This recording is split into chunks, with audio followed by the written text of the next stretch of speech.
écoutez Mon Québec Inspire, votre podcast pour découvrir ces personnalités inspirantes qui façonnent notre société. Aujourd'hui, je rencontre Mathieu Arcan et vous allez voir, on va parler de gaming, du gamer mentor, un sujet super intéressant et d'actualité. Je vous laisse découvrir. Merci Mathieu d'avoir accepté l'invitation et d'être venu me rejoindre pour un enregistrement aujourd'hui. Ça me fait super plaisir. Merci à toi, Cole. Ça fait plaisir aussi d'être présent avec vous ce soir. Ouais.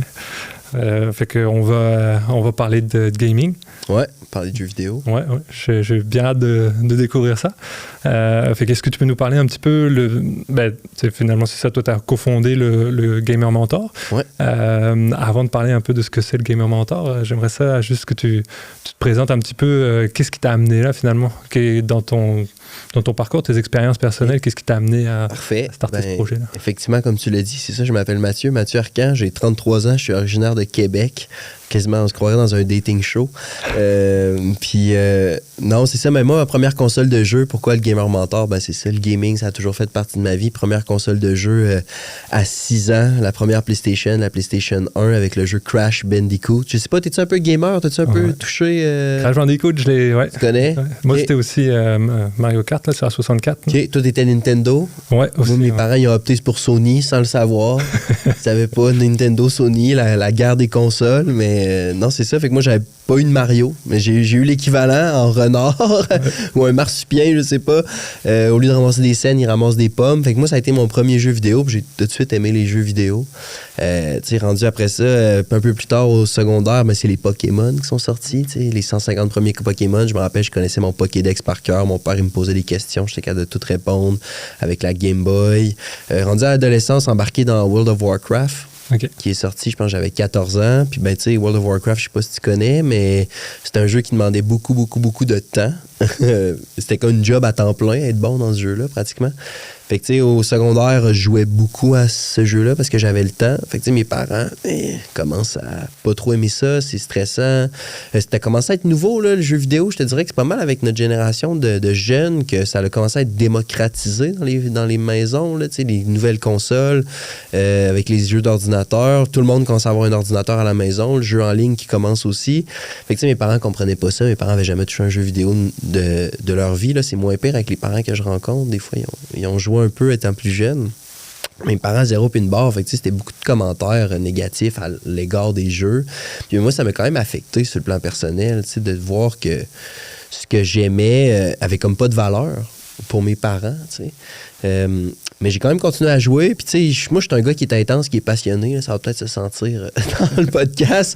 Mais, je faisais tout à fond. Fait que, oui, je jouais, mettons, 8-9 heures le samedi. Mais sur l'heure du dîner à l'école, on jouait au football, on jouait au ballon-ballet l'hiver. On était tout le temps en train de faire de quoi. Là.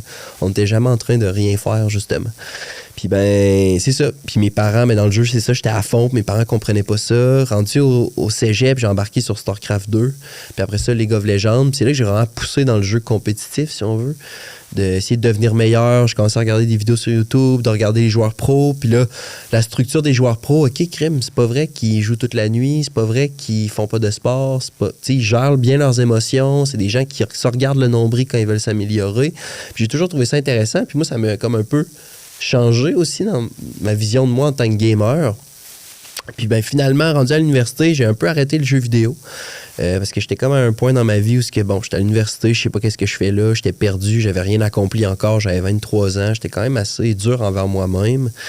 Puis j'ai commencé à guider en rafting. Parce que mon cousin faisait ça depuis longtemps, puis il me dit viens donc passer l'été avec moi à guider en raft. Fait que là, j'ai fait ça, guider en rafting, puis j'ai fait ça pendant 8 ans.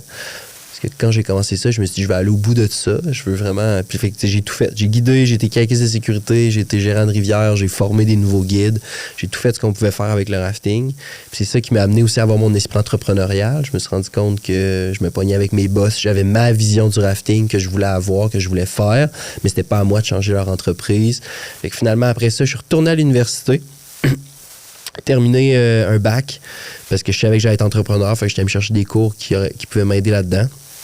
Puis suite à 1 an de mentorat, d'introspection, puis à réfléchir à moi en tant qu'adolescent, qu'est-ce que je pouvais faire, qu'est-ce que je pouvais laisser aussi au monde.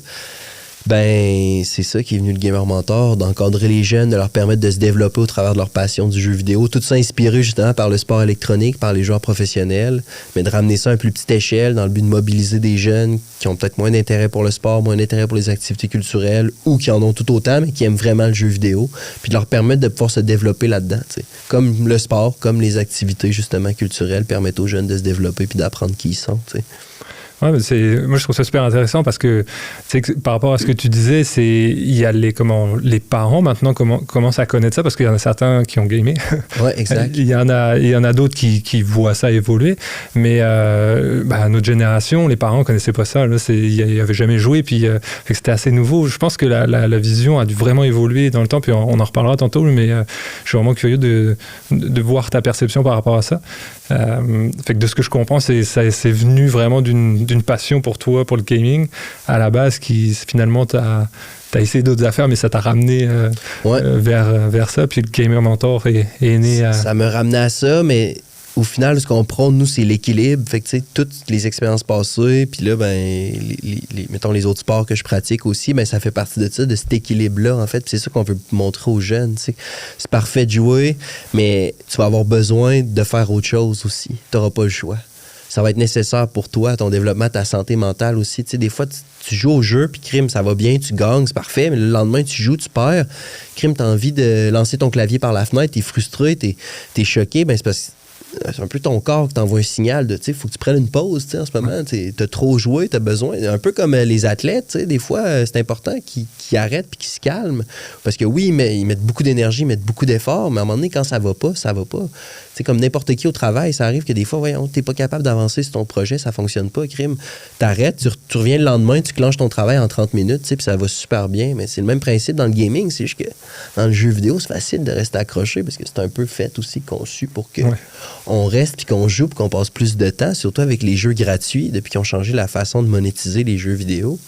Fait que, tu sais, mais c'est important que les jeunes soient conscients de ça puis qu'on les éduque à utiliser le numérique. Puis, tu sais, moi, je vois les jeunes d'aujourd'hui avec les téléphones cellulaires, les tablettes, toutes ces choses-là. Oui, on avait notre Game Boy dans le temps, mais je voudrais pas vivre ce qu'eux vivent, là, de devoir gérer les réseaux sociaux, les téléphones cellulaires, les jeux vidéo, les jeux mobiles, de pouvoir constamment être connecté, tu sais. C'est pas évident, là. Tu sais, nous, moi, au secondaire, on gamait à la fin de semaine, mais on n'avait pas de jeux vidéo à l'école, nécessairement. Tu sais, oui, il y avait quelqu'un qui avait réussi à installer Battlefield sur les ordi de l'école, puis on jouait sur l'heure du dîner. Mais tu sais, c'était pas en tout temps, c'était pas en continu, tu sais, parce que tu peux te faire déranger, puis la quête de valorisation par les likes, tu sais, que quand tu es à l'adolescence, tu cherches à te faire apprécier des autres. C'est pas évident, là. Moi, je suis bien content d'avoir fait mon adolescence quand je l'ai faite. Ouais, puis je pense que une chose qui a beaucoup changé aussi, puis tu me corrigeras, peut-être que je me trompe, mais les jeux maintenant sont vraiment designés pour être de plus en plus addictifs. C'est vraiment que, ou pas, peut-être pas addictif, c'est peut-être pas le bon terme, mais tu sais que les gens, tu passes du temps, puis tu te rends plus compte que tu passes du temps. Moi, je me rappelle, quand on jouait, quand on était jeune, c'était... T'arrives, le jeu il a une fin déjà, fait que là t'arrives à la fin, une fois qu'il a fini, il faut racheter un nouveau. Mais généralement les jeux étaient quand même assez dispendieux, fait que là soit tu rejouais le même jeu, ou soit t'as demandé aux voisins de te prêter un jeu ou chose comme ça. Ouais. Sinon t'allais au club vidéo à l'époque, tu pouvais louer des jeux au club vidéo. Puis oui, tu sais, puis les jeux sont addictifs, oui, il y a des mécanismes d'addiction dans le jeu. Puis ça, tu sais, je veux dire, mettons un petit studio de la ville de Québec, genre je pense pas qu'il met des mécanismes d'addiction dans le but de... Mais il y a des grosses compagnies que oui, c'est de la psychologie industrielle. Puis en même temps, il faut que le jeu soit intéressant. Fait que, tu sais, c'est normal qu'il y ait des mécanismes un peu d'addiction, de récompense. Tu sais, c'est rendu que même les séries télé, là, tu sais, comme Netflix, ils le savent, là, c'est 8 épisodes, c'est X nombre de temps. Faut qu'il y ait le nombre de chutes. Comment on termine l'épisode pour être sûr que les gens aient envie d'écouter tout de suite le prochain épisode, qu'ils n'aient pas envie d'arrêter. Tu sais, c'est rendu dans notre consommation. Puis je pense que c'est vraiment typique de la société de consommation. Consommer sans arrêt. Puis ben effectivement, puis ces mécanismes d'addiction-là, pour les jeunes, c'est difficile parce que le cerveau n'est pas encore pleinement développé. Fait qu'ils sont pas capables de s'arrêter par eux autres mêmes. Puis même que je sais pas si on t'avait prévu qu'on parle de cyberdépendance, je pense que oui, mais tu sais, la cyberdépendance, c'est pas un manque de volonté, là. C'est une affection chronique du cerveau, là. C'est un problème au niveau dans ta tête, là, que ça va pas bien, puis qu'il y a un dérèglement qui se passe. Là. Fait que ça sert à rien de dire à ton jeune qui est cyberdépendant, puis qui est accro, puis qui est addict pour qu'il arrête de jouer aux jeux vidéo. Tu vas juste encore plus le repousser là-dedans. Ouais, c'est marrant que, en tout cas, on peut aller directement sur le sujet parce que je trouve ça super intéressant, le sujet de la cyberdépendance, c'est ça que tu Oui, cyberdépendance. Parce que selon moi, on voit ça un peu comme... c'est plus gros que ce que ça en est vraiment. La dépendance, il y en a dans tout. Il y a des gens qui ont des dépendances avec la nourriture, il y a des gens qui ont des dépendances avec l'alcool ou la cigarette. Donc, c'est pas rare dans la société qu'il y ait des gens qui ont des dépendances, peu importe. Tu mentionnais les séries TV. Tu as des gens qui vont avoir du mal à justement s'arrêter. Ils vont commencer à regarder une série, il va falloir qu'ils regardent toute la saison complète pour pouvoir s'arrêter. Donc, c'est pas quelque chose qui est juste propre aux jeux vidéo, comme des fois on peut un peu l'entendre dire dans les... Ah non, c'est partout, tu sais. Puis toutes les dépendances fonctionnent de la même façon. Tu sais, je suis pas expert, mais à force de m'intéresser puis à rencontrer des gens puis à en parler, mais toutes les dépendances fonctionnent de la même façon. Puis souvent, quand tu es dépendant, quand tu as vraiment une addiction, c'est que tu vas consommer, que ce soit du jeu vidéo, que ce soit justement des substances. Tu vas consommer pas dans le but de te sentir bien, mais pour éviter de te sentir mal. Parce que c'est un dérèglement hormonal avec la dopamine, puis tu as des surplus, puis là, ton corps essaie de compenser, puis il envoie des stresseurs, fait que là, tu te sens pas bien. Souvent, ça fait ça. Quand tu joues aux jeux vidéo, mettons un 6, 7, 8 heures, 9 heures dans une journée, tu as ton gros high de la journée, tu es content, puis le lendemain, tu te réveilles, puis tu te sens croche, puis tu sais pas pourquoi, mais c'est ça, c'est parce que le corps essaie de s'auto-réguler, tu sais. Puis ce qui fait que vraiment qu'on a une addiction, qu'on a un problème avec une dépendance, c'est qu'on n'est plus fonctionnel. Excusez l'anglicisme, là. Mais tu serais plus capable d'aller au travail, tu serais plus capable de t'occuper de ta famille, tu es plus capable. Puis pour un jeune, mais ça serait d'aller à l'école, ça serait qu'il aucune hygiène, il voit pas ses amis, il rejette toutes les activités qu'il aimait faire avant. Il faut quasiment que tu observes ça sur un 6 à 12 mois. Tu sais. Okay. Fait que c'est compliqué d'avoir un diagnostic de cyberdépendance. Je te dirais que la majorité des jeunes ne le sont pas. Là, on dit que c'est 2 à 3 %. Ça a augmenté avec la pandémie. C'est 2 à 3 % des jeunes qui ont un problème de dépendance. Puis c'est le même pour les autres dépendances, en fait. Fait qu'il n'y a pas plus de jeunes qui sont cyberdépendants que, mettons, toxicomanie ou des problèmes d'alcoolisme. Mais c'est vraiment ça, c'est vraiment typique à ça, en fait. C'est de consommer dans le but d'éviter de se sentir mal. Fait que la dépendance est comme pas nécessairement le problème. Mais fait qu'il faut creuser. Fait que pourquoi cette personne-là consomme? Qu'est-ce qui se passe? Puis pourquoi elle a besoin de ça? Puis moi, c'est ça qui m'intéresse. Fait que quand les parents me disent « Ah, mon jeune, il joue pas mal aux jeux vidéo, c'est problématique. » OK, mais savez-vous pourquoi il joue? Qu'est-ce qu'il va chercher là-dedans? Puis souvent, c'est un besoin d'appartenance, d'estime, valorisation, ou c'est ça, un besoin d'estime, valorisation, ou un besoin d'appartenance à un groupe, faire partie de la gang. Tu sais, un jeune qui a de la difficulté à l'école, qui a des mauvaises notes, même s'il essaye, mais que dans Fortnite, il fait des top 1, il y a beaucoup de skins. Mais maintenant, les skins, c'est ce qui est valorisé dans le cours d'école. T'sais. Les skins de Brawl Stars aussi, c'est ce qui est valorisé. Avant, à notre époque, c'était les Air Jordan, c'était les vêtements avec les marques populaires, le Nike, toutes ces choses-là. Mais maintenant, il y a ça aussi. Il y a tout l'aspect virtuel qui vient prendre en compte de ça. Fait que pourquoi l'enfant joue? Ben, il faut se poser des questions, il faut s'intéresser. Pourquoi tu préfères ce type de jeu-là versus ce type de jeu-là? OK, t'aimes l'aspect compétitif. OK, t'aimes ça découvrir des nouveaux environnements. T'aimes ça explorer des univers. Tu sais, un jeune peut jouer à un jeu pour une raison, puis un jeune peut jouer à un autre jeu pour une toute autre raison, ou ils peuvent même jouer au même jeu, puis c'est pour des raisons complètement différentes. Il y en a un qui c'est pour l'aspect compétitif, l'autre c'est parce qu'il veut jouer avec ses amis. Mais si on pose pas la question, on prend pas le temps de s'intéresser, ben le jeu vidéo, justement, il ne devient pas notre allié en tant que parent, puis on devient ennemi avec le jeu vidéo, puis c'est ça qui nuit à la relation avec l'enfant. Oui, c'est ça. Parce que l'enfant, lui, il trouve un intérêt, peu importe lequel c'est, mais finalement, c'est une façon de... parfois même une façon de se divertir avec les jeux. Et justement, le Gamer Mentor, là-dedans, ça fait... Qu'est-ce que vous faites? Ben nous, justement, inspirés des structures de sport électronique, de e-sport professionnel, ben nous, c'est... ou comme un sport traditionnel, en fait. Ça peut être au plus simple que ça dans la vulgarisation. Ben c'est les jeunes. On a créé un programme. Ça va faire 4 ans que ce programme-là existe. C'est ça qui a commencé. Puis ben les parents inscrivent le jeune dans le programme comme s'il était inscrit dans un sport, une activité sportive. Fait qu'il est jumelé avec d'autres jeunes de son âge, dans le jeu de son choix. Fait que, par exemple, Fortnite, pour pas encore le nommer. Fait que le jeune va avoir des pratiques par un entraîneur qui est un expert dans le jeu. Puis on va t'aider à t'améliorer dans le jeu. On va te valoriser. Tu as besoin de valorisation. On va te valoriser en tant que gamer.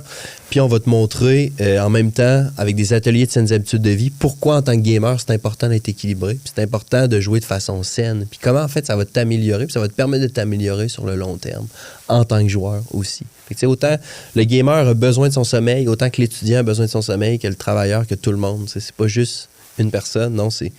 Puis de parler aux gamers aussi. On veut pas parler souvent à cette personne-là parce qu'on veut pas se définir comme gamer. Tu sais, nous, quand on était ados, tu voulais pas dire que tu étais gamer. Tu vois, World of Warcraft, tu n'avais pas de vie, tu étais un no-life. Là, tu voulais pas, tu avais honte d'être gamer.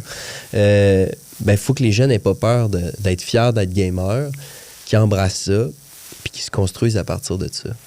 Oui, puis je pense, si je ne me trompe pas aussi, vous accompagnez un peu les familles, les parents aussi, un peu essayer de les guider. Au travers du programme, puis d'ailleurs, c'est ça, tout est 100% à distance, fait que c'était disponible pour tout le monde dans la province de Québec. Puis oui, les parents, parce qu'on a fait des suivis avec eux autres, il y a tout le temps une première rencontre avec le jeune joignent le programme, parce que souvent ils ont des questions. Voyons un programme de coaching à distance dans le jeu vidéo, comment ça fonctionne. Le monde, ils savent pas. Fait que... il y a les parents qu'on coach comme ça, puis à chaque fin de cycle, parce que les jeunes ont fini leur inscription, on fait des suivis avec les parents, voir comment ça va à la maison. Même qu'avec nos TES dans le programme, les parents ont accès à de la consultation s'ils veulent consulter. Puis c'est drôle parce que nos experts disent tout le temps que les parents du gamer mentor, c'est les cas les plus faciles. Parce que c'est beaucoup d'anxiété parentale, beaucoup de stress en lien avec l'utilisation du jeu, l'avenir de son enfant. Fait que c'est beaucoup ça, en fait, qu'on gère, puis qu'au final, les parents, à force d'en parler, ça leur fait du bien juste de parler avec quelqu'un et de se sentir écouté. Ouais, puis quelqu'un qui connaît aussi, parce que c'est finalement, je sais pas si toi tu es mentor aussi, ou tu es plus dans l'administratif. Oui, je suis mentor. Je te dirais que quand j'ai commencé, c'est moi qui donnais les ateliers de saines habitudes de vie. Là, c'est plus moi. Mais tu sais, je suis encore là. Puis quand je vais voir les jeunes, c'est un peu comme si le directeur d'école cool, il vient voir. Fait que les jeunes sont tout le temps contents de me voir. Puis tu sais, ça m'arrive des fois que des parents m'écrivent puis qu'ils me disent hey, mon jeune t'apprécie beaucoup, tu l'inspires. Fait que oui, les jeunes, ça leur fait du bien aussi d'avoir des modèles positifs, adultes, gamers, qui ont réussi à continuer au jeu, qui s'amusent en jouant au jeu, puis qui ont réussi leur vie, tu sais. Ouais, parce qu'il y a un peu cette perception, je pense, de si tu t'en vas gamer, tu vas jamais rien faire de ta vie anyway, là, tu vas juste rester derrière ton PC. Tu vas être un perdant. C'est ça. Et puis par rapport aux familles, tu sais, tantôt on disait que les générations ont évolué un petit peu, que quand nous on était jeunes, c'était les parents n'avaient pas nécessairement la même vision du jeu vidéo que maintenant. Comment tu as vu, est-ce que tu penses que ça a évolué, puis comment tu as vu ça évoluer toi de ton côté? Ça a évolué, mais je te dirais que quand on est parti il y a 4 ans, moi je pensais que ça va encore plus évoluer. OK. Ouais. Ça n'avait pas évolué autant que je pensais que ça avait évolué. Il y a beaucoup de discours que j'entendais qui étaient comme ceux-là de mes parents. OK. Puis, il y avait l'autre spectre aussi de, moi, mon jeune, il joue aux jeux vidéo. Si mon jeune aime le soccer, je l'inscris au soccer, je l'encourage là-dedans. Si mon jeune aime le jeu vidéo, je veux qu'il puisse se développer de façon saine au travers de ça. Fait que, tu sais, là, je vois les deux. Mais je m'attendais à ce qu'il y ait plus de gens qui soient ouverts sur notre service. Parce que quand on a commencé au début, là, on recevait beaucoup de commentaires de haine, puis que... on savait donc même pas de bon sens, que c'était une arnaque, ça pouvait pas exister.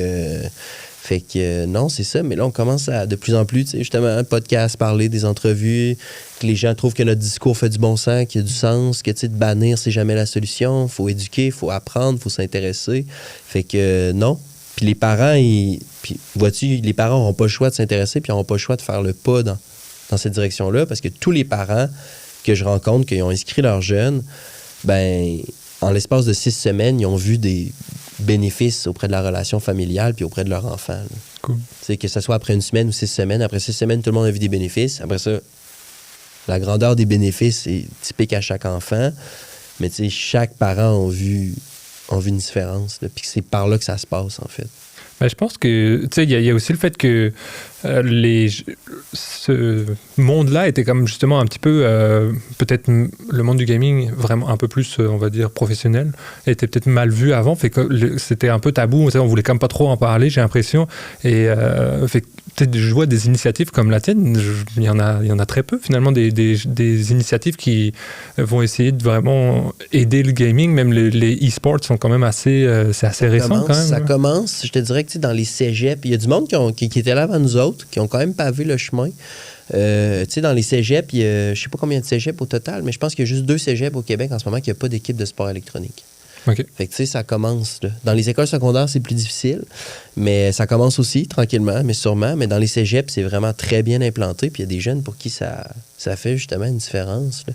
Puis c'est une belle âge aussi pour commencer le e-sport pour ces jeunes-là. Je me promène, je fais des conférences au travers le Québec, puis il y a des jeunes qui viennent me voir après mes conférences. Hey, moi, c'est vraiment cool ce que tu as dit. En ce moment, je suis en train de travailler, je veux m'acheter un PC parce que je veux commencer à jouer à Valorant, parce que j'aimerais ça joindre l'équipe du cégep dans 2 ans quand je vais graduer. Je veux dire, c'est quoi ça? C'est pas quelque chose de merveilleux. On dit tout le temps une chance que, justement, jouer au football au secondaire, les coachs étaient une chance que lui ait le football dans sa vie, ça lui a permis de terminer ses études. Ben, garde, lui, une chance qu'il ait eu le jeu vidéo dans sa vie. Ça lui donne envie d'aller au cégep, de poursuivre ses études, parce que s'il veut faire du e-sport, ça se fait dans un cadre scolaire. Fait que t'as pas le choix d'être un étudiant. T'es un étudiant athlète, mais là, t'es un étudiant cyberathlète. Nice. L'un va pas sans l'autre, dans le fond. Ah, c'est cool. Puis c'est le fait d'avoir un encadrement aussi, je pense que ça permet parfois, quand c'est un peu plus laissé libre, l'enfant va peut-être prendre ses décisions par lui-même ou va justement avoir tendance peut-être à laisser l'école de côté, parce que c'est parfois plus facile là, si t'as tes relations sociales autour du jeu et tout. Exact. Là, je trouve ça nice. Il y a des jeunes que là, on le voit, là, gagner notre vie avec le jeu vidéo quand on avait leur âge, fait que tu travailles dans un studio. Maintenant, il y a des streamers, il y a du streaming sur Twitch, sur YouTube, tu peux faire des edits de tes meilleurs. Le monde gagne un peu relativement leur vie avec ça. Fait que les jeunes, des fois, non, mais moi, l'école, de toute façon, je vais être joueur de jeux vidéo professionnel, j'ai envie de faire du Twitch, tu sais. Mais non, tu sais, si tu veux faire du Twitch, tu veux être influenceur de jeux vidéo, la journée où tu te fais poser un contrat, si t'es pas capable de comprendre qu'est-ce que le contrat dit, mais tu vas te faire avoir, tu sais. L'école est important, pareil, même si t'es un joueur de jeux vidéo, puis si ça peut raccrocher des jeunes à l'école, d'avoir ce genre de programme-là, ben go, il faut sauter sur l'occasion, là, tu sais. Puis ça prend, moi je suis du genre de personne qui dit que ça prend un village pour élever un enfant. Ben, nos parents, souvent, c'est rare qu'on les écoute, parce que nos parents, c'est nos parents. Mais tes coachs dans le jeu vidéo, des gens que tu respectes, ou d'autres jeunes aussi, qui sont dans ton équipe de e-sport, qui ont peut-être un vécu différent, ben crime, c'est comme ça que tu grandis, que tu évolues, que tu prends de la maturité. Puis les parents, ça aussi, le disent. Mettons un jeune de 12 ans qui rentre là, sur un jeu, mettons comme Smash, puis que la moyenne d'âge des jeunes est de 14-15 ans, là, les parents voient une grande différence de maturité, prise de maturité chez le jeune. C'est plus nécessairement les mêmes conversations, il a envie de parler d'autres choses. Oh, sa gang d'amis à l'école qui dit des niaiseries ou qui est peut-être pas à même avancé, trouve ça peut-être moins drôle. T'sais. Il est déjà passé ailleurs. C'est ça, il a un objectif, quoi. Finalement, c'est maintenant... c'est un objectif plus grand, puis en plus, c'est un objectif, j'ai l'impression, avec une équipe. Donc, c'est toujours plus motivant quand tu es avec une équipe pour atteindre un objectif. But, ouais. Vraiment. Puis... Toi, t'as pas mal gamé quand tu étais jeune, finalement, de ce que tu dis. Est-ce que c'est ce qui t'a motivé pour arriver au Gamer Mentor? Est-ce que c'est parce que toi, t'as ressenti que t'aurais aimé avoir ce genre de support quand t'étais un gamer? T'as exactement mis le doigt dessus. Ouais. C'est exactement ça. Le processus de mentorat que j'ai fait, puis d'introspection, ça a été vraiment ça. Qu'est-ce que j'aurais aimé avoir quand j'étais jeune? Puis c'était vraiment cette structure-là. C'était vraiment ça, en fait. Parce que oui, j'avais des coachs, puis j'adorais le football, mais j'étais pas athlétique, j'étais pas capable de performer. Mais crime, si j'avais peut-être été capable de pouvoir faire ça au travers du jeu vidéo, peut-être ça aurait été différent. Peut-être ça aurait été perçu autrement dans ma famille aussi. J'aurais peut-être pas grandi avec autant un regard négatif sur moi parce que j'étais un joueur de jeu vidéo. Ouais. Fait que changer ça te permet d'un peu de changer la perception des gens qui ont sur le jeu vidéo, puis des parents, peut-être à interagir différemment avec les enfants. Montrer un autre côté de médaille, puis montrer aux parents que en ce moment, ce qu'ils font, c'est peut-être pas nécessairement la bonne solution. T'sais. Puis c'est la première génération de parents. Mes parents, c'était ça, mais c'était tellement minime. Là, parce que je me prends dans les écoles, maintenant, c'est 90% des jeunes qui lèvent leurs mains quand je leur dis jouer aux jeux vidéo. Là, c'était pas nécessairement ça il y a 20 ans. Mais c'est comme la première fois que les parents peuvent pas élever leurs enfants de la même façon que leurs parents les ont élevés. Ouais. Parce que c'est pas les mêmes défis. C'est pas du tout la même vie, pas en tout, là. Avec les jeux vidéo, avec le numérique, toutes ces choses-là, l'omniprésence du numérique. Fait que là, il faut changer sa façon de faire. Puis ben, c'est là que nous, on veut justement aider les parents, t'sais, leur montrer que ça peut être fait d'une façon différente, puis c'est pas nécessairement, encore une fois, en bannissant, puis en ne s'intéressant pas ou en forçant autre chose que vous allez arriver à votre but, là. Ouais, définitivement. Puis, en comprenant aussi je pense que c'est comme tout, en fait, ça prendre le temps de comprendre aussi les attentes et les besoins. J'imagine que dans le sport, c'est quand même... Moi, je vois quand même certaines similarités avec la pratique du sport. Parce qu'un enfant, tu vas avoir des parents qui vont peut-être pousser un peu leurs enfants à faire du sport et que l'enfant aime le sport, mais peut-être pas nécessairement autant, ou alors que inversement, tu sais. Donc, je trouve ça intéressant. Et j'ai vu aussi que vous vous intéressez justement à comment les enfants ils interagissent avec les jeux vidéo entre eux et tout. Comment toi, toi, je dis toi, mais le gamer mentor en général, les mentors, comment ça vous aide à mieux aider les jeunes finalement pour les guider dans les jeux? Ben nous, c'est sûr qu'on s'est vraiment inspiré de notre vie, là. Ouais. On essaie de s'inspirer de notre vie dans le but d'un peu sensibiliser les jeunes à ça. T'sais, moi, ce que je préfère parler aux jeunes, c'est vraiment... parce que quand j'ai vraiment été... Moi, j'étais vraiment toxique comme joueur, là, pour vrai, longtemps. Puis la journée où j'ai comme arrêté de me plaindre sur mes coéquipiers, puis j'ai comme commencé à me regarder, moi, en tant que joueur, puis comment est-ce que moi, je pouvais faire une différence dans mon équipe, au lieu de me demander comment est-ce que mon équipe peut faire une différence pour moi. Mais tu sais, j'ai commencé à gagner, puis j'ai commencé à grimper, justement, les échelons du ranking, du ladder, comme on dit en anglais. Puis tu sais, c'est quelque chose que je mentionne souvent aux jeunes. Tu sais, le rang que vous avez dans le jeu en ce moment, malheureusement, autant que peut-être que vous dites que vous le méritez pas, mais oui, c'est le rang que vous méritez. Puis il faut que vous commenciez à regarder sur quoi il faut que vous travaillez pour être capable de vous améliorer puis de devenir meilleur. Puis ça, c'est vrai dans le jeu, puis c'est vrai dans la vie de tous les jours. Ouais. Là, tu sais. Puis ce qui est drôle, c'est qu'ils ont peut-être des parents qui chiolent que l'enfant chiole sur ses coéquipiers en jouant aux jeux vidéo, mais peut-être qu'il est le premier à chialer sur ses collègues au travail. Ouais. Quand il y a une erreur. Tu sais, quand je me rappelle, je travaillais dans une épicerie, j'avais 16, 17, 18 ans. Puis l'équipe de jour chiale contre l'équipe de soir, puis l'équipe de soir chiale contre l'équipe de jour. Tu sais, la dynamique de shop, si on veut. Là. Ouais. Mais tu sais, le jeu vidéo peut t'apprendre justement à non, attends un peu, là. Moi, c'est pas une dynamique qui m'intéresse. J'ai envie de changer la roue, puis de commencer à se poser des questions nous-mêmes en tant que joueurs. Là. Ouais, ben c'est comme tu dis, moi je pense que c'est une règle qui est aussi bien vraie dans la vie de tous les jours, là, même en entreprise, on le voit, beaucoup encore des choses comme ça. Puis pour toi, qu'est-ce qui a été l'élément déclencheur? Tu sais, on disait que t'as gamé un petit peu, t'as gamé pas mal quand tu étais jeune, tu disais que t'as une réflexion sur toi-même, mais à quel moment? Parce que tu avais une job, finalement, c'était une job qui te plaisait, j'imagine? Non, en fait, mes jobs me plaisaient pas du tout. Non, vraiment pas.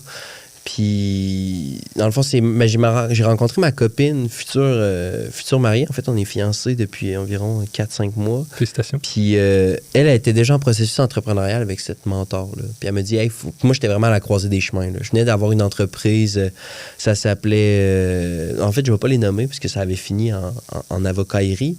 Mais, tu sais, puis... Genre, ça avait été un échec entrepreneurial pour moi. Je m'étais comme un peu fait avoir, tu sais. Okay. Sans que ça soit du ACN ou du truc pyramidal. C'était pas ça, mais je m'étais un peu fait avoir. Fait que, tu sais, j'avais une vision encore, tu sais. J'étais à croiser des chemins. Bon, là, qu'est-ce que je fais? Je m'en vais avoir 30 ans. J'ai comme pas nécessairement de travail. J'ai jamais travaillé d'un bureau de ma vie. Tu sais, je travaillais comme guide de rafting, là, tu sais. Je sais même pas c'est quoi la dynamique du travail en tant que tel. Je sais que je vais être entrepreneur. Je sais que je vais une entreprise. Dans quoi, je sais pas. J'ai l'idée en tête d'avoir une équipe professionnelle de jeux vidéo, mais ça m'intéresse pas d'avoir une équipe style ligue de garage. Il faudrait peut-être commencer par des plus jeunes, leur inculquer des valeurs, une façon de travailler, une façon de voir le jeu, une façon de jouer. Puis après ça, peut-être que ça peut devenir des équipes. Fait que c'est comme partie de ça. Puis mais moi, quand être adolescent, c'est ça que j'aurais voulu avoir, une structure comme ça, d'être valorisé dans le jeu. Puis ben, c'est tout ça qui a déboulé à Gamer Mentor, les pratiques, le programme. Maintenant, on donne des conférences dans les écoles. On aide les écoles à mettre en place ce genre de programme-là aussi. Fait que c'est vraiment ça. Là, ça a été un an de questionnement, de comprendre qui j'étais, qu'est-ce que je voulais, qu'est-ce qui était important pour moi, pourquoi je voulais faire ça. Justement, c'est quoi mes valeurs, c'est quelles valeurs que je veux qu'ils soient inculquées dans l'entreprise. Fait quoi. Je sais pas si ça répond à la question. Ouais, très bien, Parfait. très bien. De ce que je comprends, moi, c'est que finalement, tu étais à c'est ça, un moment peut-être où tu avais... Une croisée des chemins. Ouais, exactement, c'est ça, de réflexion personnelle, puis que... moi, je trouve ces moments-là intéressants parce que c'est des moments qui sont pas faciles à gérer, mais qui permettent... D'habitude, on les veut pas. Ouais, c'est ça. On veut pas ces moments-là parce que c'est lié à de l'anxiété, c'est lié à des grosses questions, peut-être de l'insomnie, de la remise en question sur nous autres mêmes. J'ai-tu fait les bons choix? Je suis en train de passer à côté de ma vie? Tu sais, c'est tous ces trucs-là. Là. Mais il y a des trucs super intéressants qui sortent, justement. Ouais, ben, il faut souvent, se poser ces questions-là. Il ne faut pas y avoir peur. Quand on a de la misère à s'endormir le soir, des fois, il ne faut pas éviter de se laisser ruminer. Ouais, puis je pense que ça aide vraiment au développement personnel.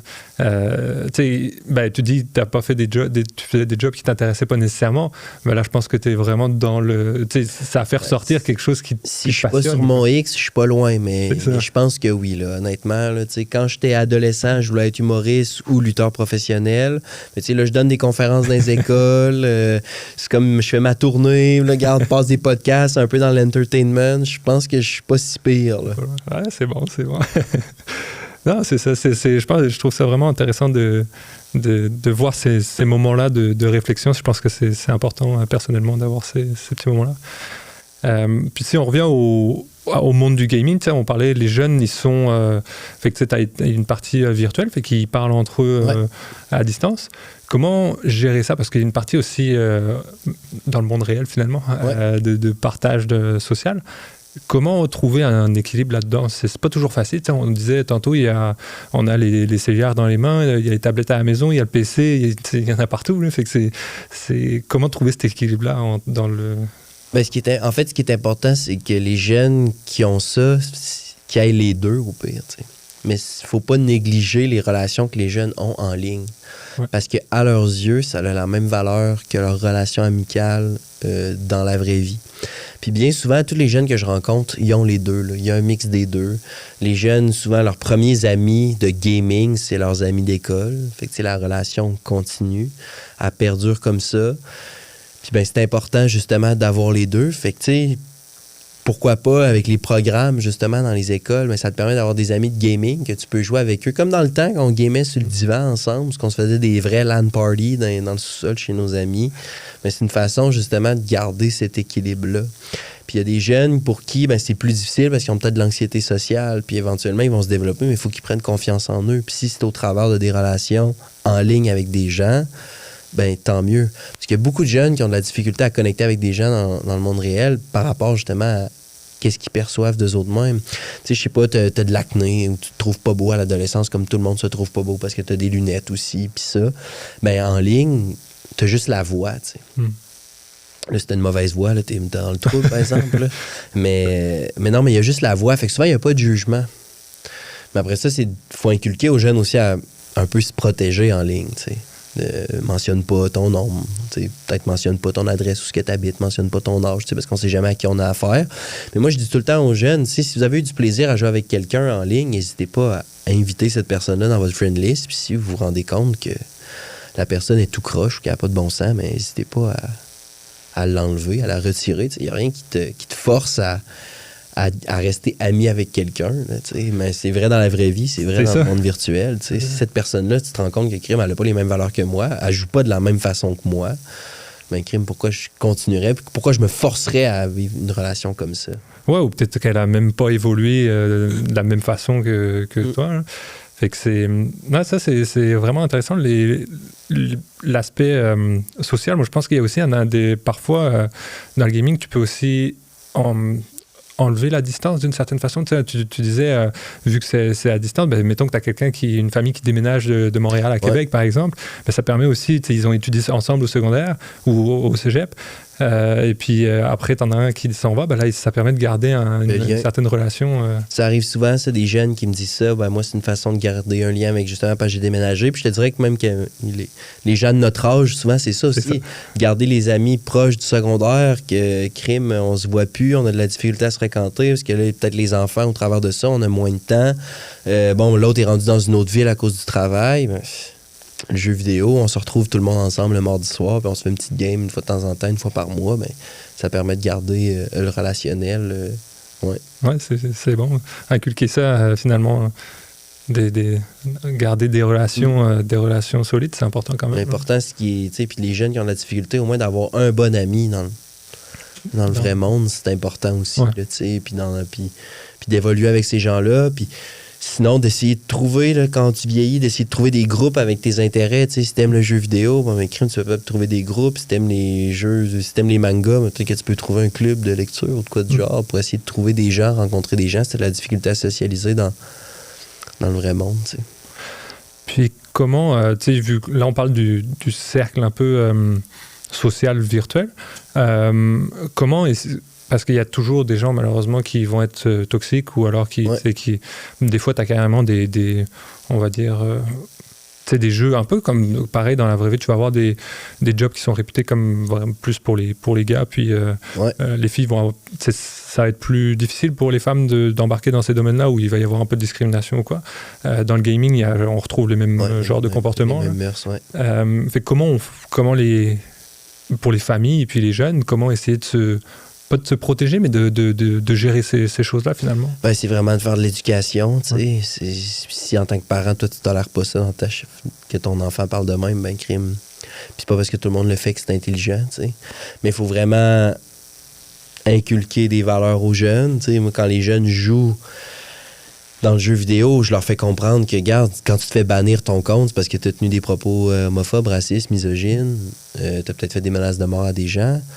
Tu vas perdre ton compte, tu peux perdre ton argent, puis c'est pas une façon de se comporter non plus.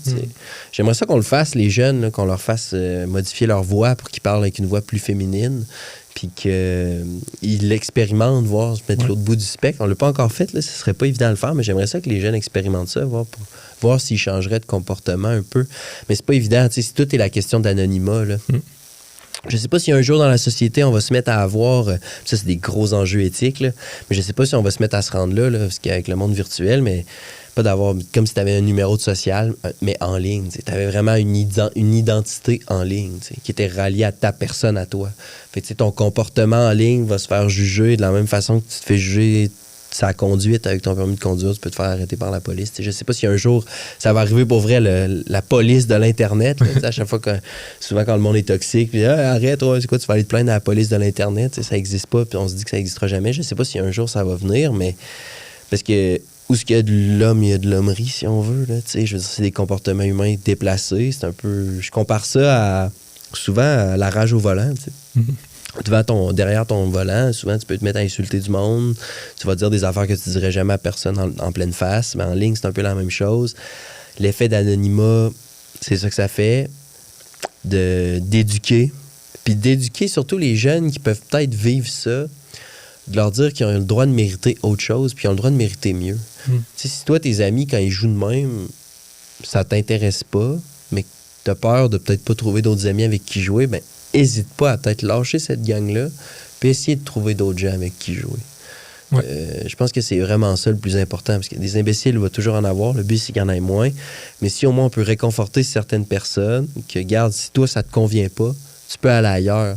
C'est un peu comme l'intimidation. Souvent, l'intimidateur, il y a sa grosse gang, mais il y en a peut-être 3-4 là-dedans qui sont vraiment des intimidateurs, puis il y en a peut-être 6-7 autres qui font plus se regarder parce qu'ils ont besoin d'appartenance, c'est leurs amis, mais au final, ils sont pas tous d'accord avec ce qu'ils font, mais de leur faire comprendre que c'est correct, puis qu'ils ont le droit d'avoir d'autres amis, puis qu'ils ont le droit de trouver que c'est pas correct aussi comme agissement.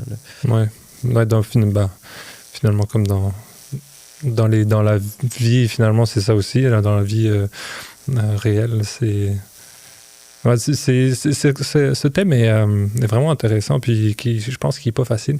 De l'anonymat en ligne, là, ça met tout plein de débordements. Là. Je voyais tantôt un post sur LinkedIn une personne qui disait justement que s'était fait insulter en ligne, puis que finalement la personne a été retrouvée.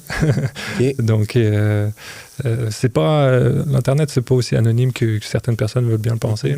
Il y a encore malheureusement des failles, mais comme tu dis, je pense que la meilleure défense à date, c'est de juste enlever les personnes toxiques finalement proches, puis aller essayer de se trouver un réseau. Ben, c'est ça, c'est qu'est-ce que moi je peux faire dans l'immédiat pour m'aider, c'est ça.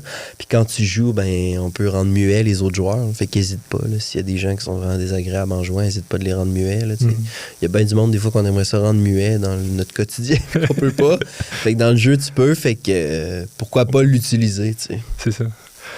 Puis ce serait quoi selon toi la différence puis je dirais la valeur de l'entourage que les jeunes ou les gamers en général, parce que c'est tout âge en fait, la différence entre l'entourage virtuel puis l'entourage réel dans la vie réelle. L'importance, selon moi en tout cas, les deux ont de l'importance, pas nécessairement toujours pour la même chose, mais c'est ça, je serais curieux de savoir ce que tu en penses par rapport à ça. C'est une excellente question pour vrai.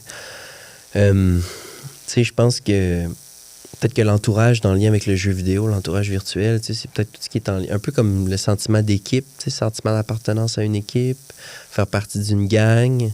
Puis peut-être que plus, mettons, le milieu familial, l'entourage dans le monde réel, c'est peut-être plus en lien avec peut-être l'éducation, toutes ces choses-là. Tu vas chercher deux choses différentes, tu vas aller combler deux besoins différents, quoi que tu peux combler quasiment les deux avec le monde virtuel. Fait que c'est pour ça que des fois, il y a des gens qui vont venir s'abandonner complètement dans le monde virtuel. Je sais pas si tu as vu le film Ready Player One de Steven Spielberg. Ouais, ça me dit quelque chose. C'est un peu avec un casque de réalité virtuelle, puis c'est pratiquement tout le monde dans le monde joue au jeu, dans le fond. Puis la planète est un peu en décrépitude parce que ma vie est donc un plus nice dans le jeu, tu sais. Ouais, c'est ça. Fait que, tu sais, c'est ça qui est difficile. Puis souvent, je pense qu'il y a des gens qui vont passer beaucoup de temps dans le jeu, c'est ça. C'est peut-être qu'ils n'aiment pas leur vie dans le vrai monde, tu sais. Puis c'est important de leur faire comprendre que crime, t'es capable d'avoir un impact. Puis c'est important d'être dans le vrai monde. Mais c'est une question qui est vraiment difficile à répondre, pour vrai, là. Ouais. Ben, c'est ça. Après, puis j'imagine que c'est très propre à chacun. Tu sais, t'as des gens qui vont... Comme tu disais, chacun va trouver un aspect positif dans... Chacun va trouver son équilibre. Il y en a du monde que...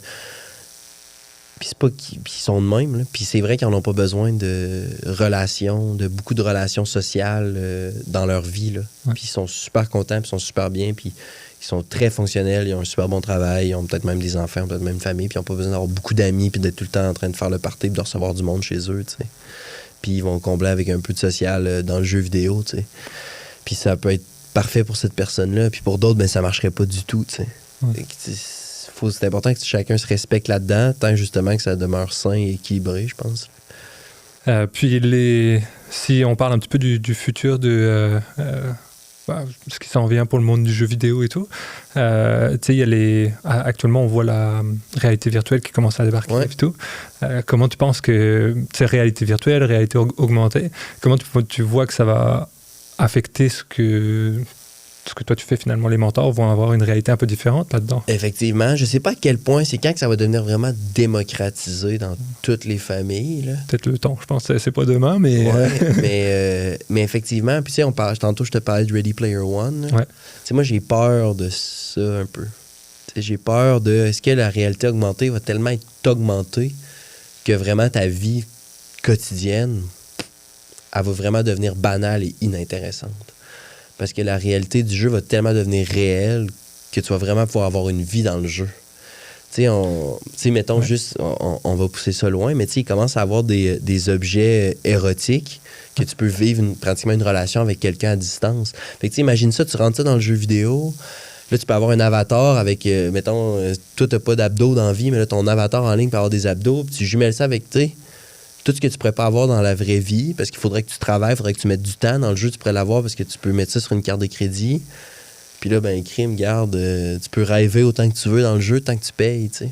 Ouais, c'est ça. Ça devient Là, ça devient un monde complètement irréel. Et puis... Moi, j'ai peur qu'on se rende vraiment à ça. Je croirais pas qu'on va se rendre à ça parce que je pense qu'il va y avoir certaines régularisations qui vont se faire des gouvernements et toutes ces choses-là avant qu'on se rende là. Mais moi, c'est vraiment quelque chose qui m'inquiète.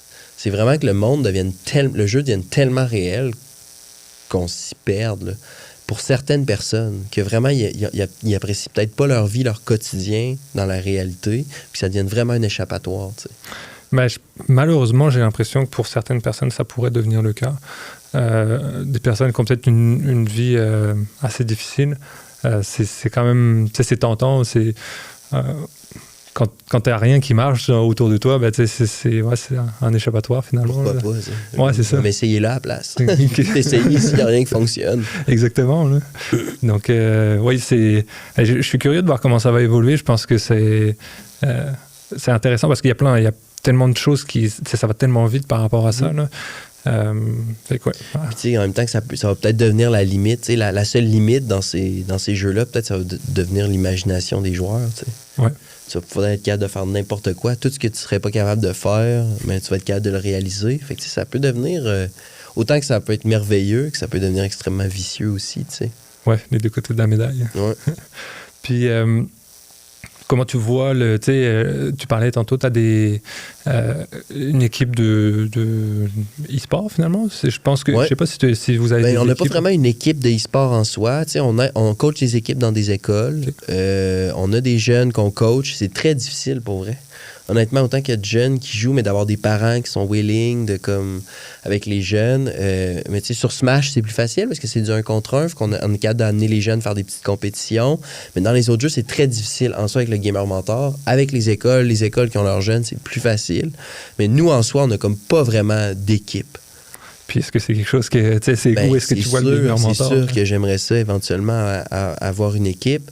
Est-ce que je vais le voir de mon vivant? Je ne sais pas. J'aimerais ça. Mais c'est vraiment difficile. Puis en ce moment, autant que l'e-sport est populaire, puis on voit qu'il y a donc bien d'argent, mais la majorité des équipes ne sont pas rentables. Ah bah oui, ça m'étonne pas. C'est beaucoup de trous d'argent. En fait, ouais. Moi, ce que j'aimerais ça que mon équipe, ça soit rentable. Puis si ça peut être soutenu par une structure qui est en arrière, justement, comme on fait avec les jeunes, ces choses-là, le coaching, crime tant mieux, tu sais. Ouais, ce serait cool. Puis c'est quoi l'impact que tu verrais, que t'aimes, que tu souhaites que le Gamer Mentor ait sur la société finalement? Moi, ce que j'aimerais, c'est que ça peut outiller les parents, ça c'est sûr. Outiller les parents, aider les familles, changer le regard que les gens ont du jeu vidéo, puis comprendre qu'ils peuvent utiliser le jeu vidéo dans le but de développer leur enfant, puis que ça peut être positif, puis que ça peut être utilisé comme vecteur de réussite, puis de voir des jeunes aussi se développer de façon saine avec le jeu vidéo. Moi, que des jeunes me disent hey, « moi, grâce au Gamer Mentor, regarde, j'ai compris telle chose, ça m'a permis de faire telle affaire, je fais tel travail aujourd'hui à cause de ça, ou je m'implique de telle façon, ou ça m'a permis d'aller à l'université, le Gamer Mentor, ça m'a raccroché au vrai monde, tu sais, ou ça m'a raccroché à la vie. Il y a des jeunes que ça nous a dit que des jeunes qui avaient des idées noires, puis que ça leur a donné le goût de vivre le programme, là, juste d'avoir une gang plus pendant la période de pandémie. Là. Fait que juste ça, je veux dire, c'est un cadeau du ciel. Là. Mais moi, c'est vraiment ça, là, de voir de plus en plus de jeunes pouvoir se développer, de voir des familles heureuses qui me disent que ça fait une différence dans leur vie. Là. Ouais, c'est vraiment cool. Là. Ça, finalement, ça a un impact... moi, je trouve que c'est un impact vraiment important parce que en plus, c'est sur les jeunes. Fait que c'est la prochaine génération. Pour moi, c'est ça. Ta plus grand poste de dépense, là, c'est ma petite chronique politique. Là, le plus grand poste de dépense, ça devrait être l'éducation, ça devrait pas être la santé, là, selon moi. Là. Je pense que c'est très, très important aussi. Je suis d'accord avec ça. Puis, pour finir, est-ce que tu aurais un conseil pour quelqu'un qui voudrait s'impliquer, soit c'est ça, auprès des gamers, essayer d'améliorer l'environnement du gaming un peu? Si c'est quelqu'un qui cherche à vouloir s'impliquer avec nous, il peut nous envoyer son CV sur notre site internet. Ça va nous faire plaisir de le rencontrer. Sinon, s'il se pose des questions, juste d'essayer de faire une réflexion sur soi-même. Puis le jeu vidéo... C'est quand j'ai eu des dérives, parce que moi, c'est souvent ça quand je parle avec les jeunes. Moi, j'en ai eu des dérives, tu sais. Puis les aider à relativiser ces dérives-là, parce que là, avec de la maturité, en vieillissant, on comprend qu'est-ce qu'on a vécu, pourquoi on a joué, peut-être qu'il y a d'avoir des discussions avec les jeunes, puis de leur poser des questions. Pourquoi est-ce que tu joues en ce moment? Qu'est-ce qui se passe dans ta... Puis tu sais, d'aller un peu plus loin que juste mon enfant joue ou cet enfant-là joue. Fait que je vais m'intéresser, je vais poser des questions. Ben, c'est vraiment, je pense, c'est vraiment comme ça qu'on fait une différence. C'est comme n'importe qui, là. Comment être quelqu'un dans la vie, mais c'est chiant en posant des questions, puis en s'intéressant, puis en étant sincère dans le processus. Il n'y a pas de miracle. Il ne faut pas réinventer la roue. Non, je suis d'accord. Puis la communication, c'est à mon avis la base dans beaucoup de choses. Là. Ben, dans beaucoup de choses. Ouais. Puis on peut apprendre à communiquer avec ses coéquipiers dans le jeu vidéo. Ouais. Ben, regarde, ça peut nous servir après ça pour aider les autres. Puis avoir une meilleure team. Exact. Ben, c'est vrai. La majeure partie du temps, l'équipe qui gagne, c'est l'équipe qui fait le moins d'erreurs. Puis les erreurs, ça vient avec des erreurs de communication. Surtout dans le jeu vidéo, là, bien souvent. Là. Sinon, c'est des erreurs mécaniques, mais ça peut être plus rare. Là, surtout à un haut niveau. Là. Ouais. Super. Ben, écoute, merci beaucoup, Mathieu. Ça m'a fait super plaisir de partager avec toi. Merci d'avoir écouté ma rencontre avec Mathieu Arcan. Si vous avez aimé, n'hésitez pas à laisser un commentaire, partager. Nous, on se retrouve au prochain épisode. Et en attendant, n'oubliez pas, lâchez rien. Allez jusqu'au bout de vos ambitions, dans le respect des autres et de vous-même.